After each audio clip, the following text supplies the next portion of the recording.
Washington. Senator Bob Corker, the Republican chairman of the Senate Foreign Relations Committee, charged in an interview on Sunday that President Trump was treating his office like a reality show, with reckless threats toward other countries that could set the nation on the path to World War III. In an extraordinary rebuke of a president of his own party, Mr. Corker said he was alarmed about a president who acts like he's doing The Apprentice or something. "He concerns me," Mr. Corker added.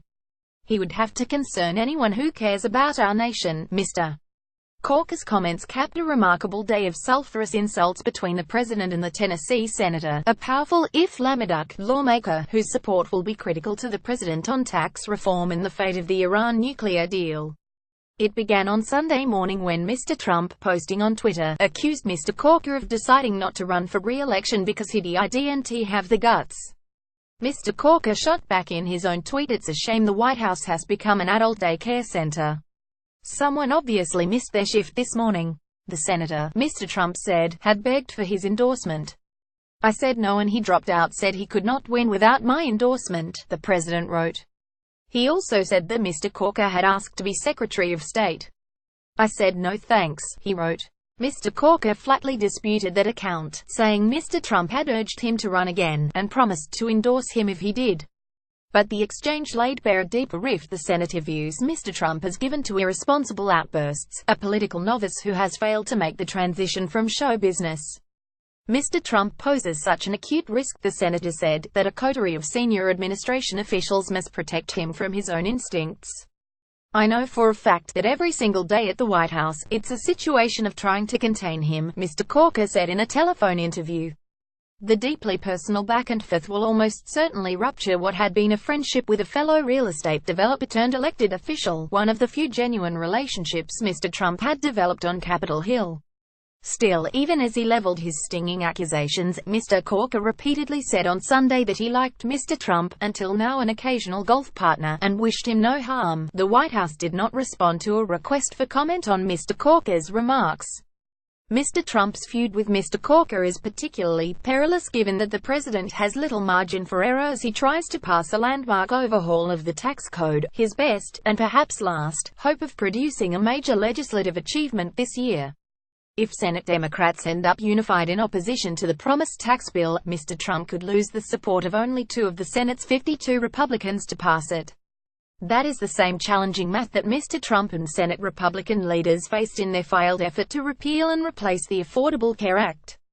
Mr. Corker could also play a key role if Mr. Trump follows through on his threat to decertify the Iran nuclear deal, kicking to Congress the issue of whether to restore sanctions on Tehran and effectively scuttle the pact.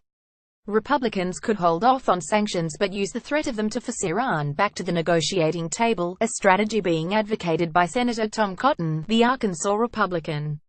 But that approach could leave the United States isolated, and it will be up to Mr. Corker to balance opposition to the deal with the wishes of those, including some of Mr. Trump's own aides, who want to change the accord but not blow it up. Beyond the Iran deal, Mr. Corker's committee holds confirmation hearings on Mr. Trump's ambassadorial appointments. If the president were to oust Rex W. Tillerson as Secretary of State, as some expect, Mr. Corker would lead the hearings on Mr. Trump's nominee for the post. In a 25-minute conversation, Mr. Corker, speaking carefully and purposefully, seemed to almost find cathartic satisfaction by portraying Mr. Trump in terms that most senior Republicans use only in private. The senator, who is close to Mr. Tillerson, invoked comments that the president made on Twitter last weekend in which he appeared to undercut Mr. Tillerson's negotiations with North Korea. "A lot of people think that there is some kind of good cop, bad cop act underway, but that's just not true," Mr. Corker said. Without offering specifics, he said Mr. Trump had repeatedly undermined diplomacy with his Twitter fingers. "I know he has hurt, in several instances, he's hurt us as it relates to negotiations that were underway by tweeting things out," Mr. Corker said. All but inviting his colleagues to join him in a speaking out about the president. Mr. Corker said his concerns about Mr. Trump were shared by nearly every Senate Republican. "Look, except for a few people, the vast majority of our caucus understands what we're dealing with here," he said, adding that of course they understand the volatility that we're dealing with and the tremendous amount of work that it takes by people around him to keep him in the middle of the road. As for the tweets that set off the feud on Sunday morning, Mr. Corker expressed a measure of powerlessness. "I don't know why the president tweets out things that are not true," he said. "You know he does it. Everyone knows he does it, but he does." The senator recalled 4 conversations this year, a mix of in-person meetings and phone calls, in which he said the president had encouraged him to run for re-election.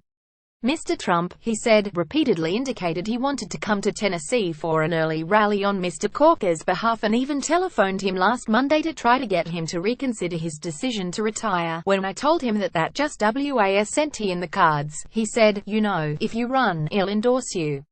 I said, 'Mr. President, it's just not in the cards. I've already made a decision.'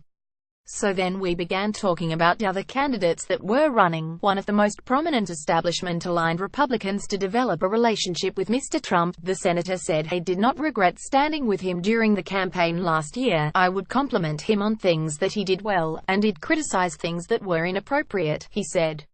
"So it's been really the same all the way through." A former mayor of Chattanooga who became wealthy in construction, Mr. Corker, 65, has carved out a reputation over 2 terms in the Senate as a reliable, but not overly partisan, Republican. While he opposed President Barack Obama's divisive nuclear deal with Iran, he did not prevent it from coming to a vote on the Senate floor, which exposed him to fierce fire from conservatives, who blamed him for its passage. Mr. Trump picked up on that theme hours after his initial tweets, writing that Bob Corker gave us the Iran deal. "That's about it. We need health care. We need tax cuts reform. We need people that can get the job done." Corker was briefly a candidate to be Mr. Trump's running mate in 2016, but he withdrew his name from consideration and later expressed ambivalence about Mr. Trump's campaign, in part because he said he found it frustrating to discuss foreign policy with him. To some extent, the rift between the 2 men had been building for months, as Mr. Corker repeatedly pointed out on Sunday, to argue that his criticism was not merely that of a man liberated from facing the voters again.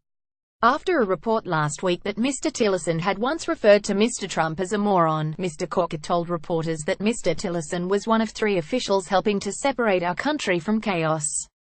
Those remarks were repeated on Fox News Sunday, which may have prompted Mr. Trump's outburst.